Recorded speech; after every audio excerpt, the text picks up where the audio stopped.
Why is everyone's marriage so unhappy now? What kind of marriage is truly happy? Everyone's life experiences are different, and the environments they find themselves in are also diverse, so the answers are equally varied. Some people believe that growing together in a marriage is what constitutes a happy union, while others think that as long as both partners support each other, the marriage can endure. But in today's world, especially with the catalyst of the internet, it seems that almost everyone's marriages are unhappy. Today, I would like to share a real story that happened to a friend of mine. She hails from a remote area, and due to her family's extreme poverty, her parents encouraged her to work and contribute to the household income. During the time she spent working away from home, she occasionally felt lonely living by herself. During her free time, she would go to bars to have a drink or visit bookstores to read. It was during one of these moments that she met a man who would change her view of marriage forever. In her early years, despite coming from a less affluent family, she had always wanted to get married, partly to ease her parents' worries.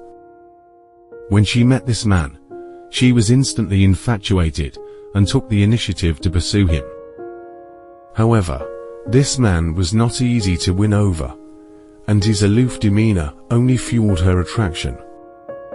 Little did she know that his indifference was merely a tactic, and she was oblivious to the fact that he had no genuine affection for her.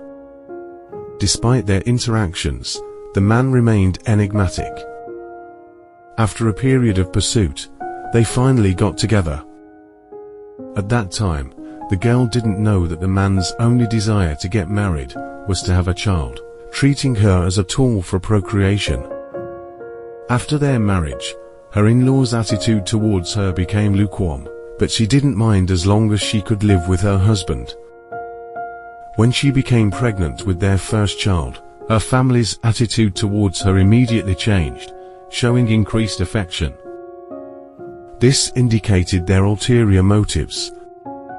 Sadly, her first child was a girl, which disappointed the man, despite them always saying that they were content with any gender. Deep down, they had a preference for a son. When the girl's first child reached the age of around 3, the man began pressuring her to have another child, claiming that he wanted to, so that they wouldn't be lonely. Succumbing to his persistence, she agreed, not realizing his true intentions.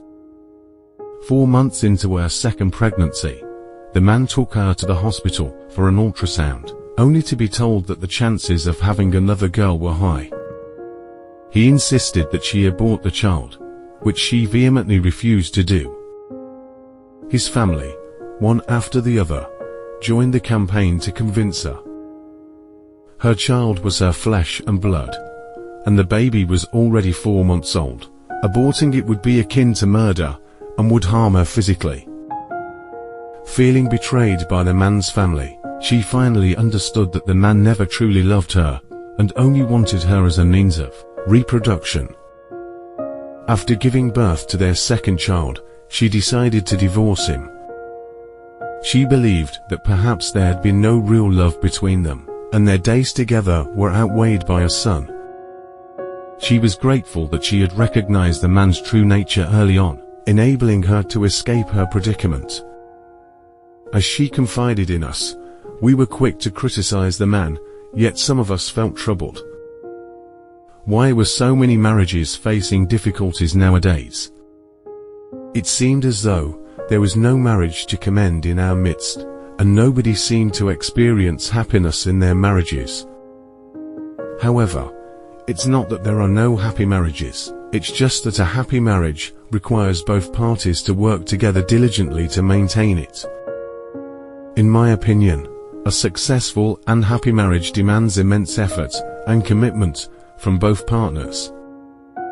One of my friends, for instance, decided to quit her job to support her husband's business after he ventured into entrepreneurship.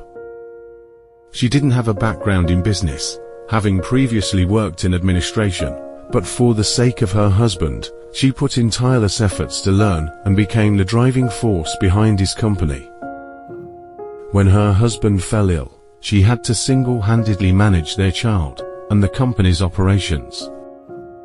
She never abandoned her responsibilities, even during the most heated arguments. Her husband acknowledged her exceptional capabilities, and, despite their frequent disagreements, he never once considered leaving her because he knew he couldn't do without her. Perhaps, this is the secret to a successful marriage. Many people enter marriages expecting the other person to make sacrifices and to constantly receive, without giving in return. But in reality, what in the world should others have to give to us?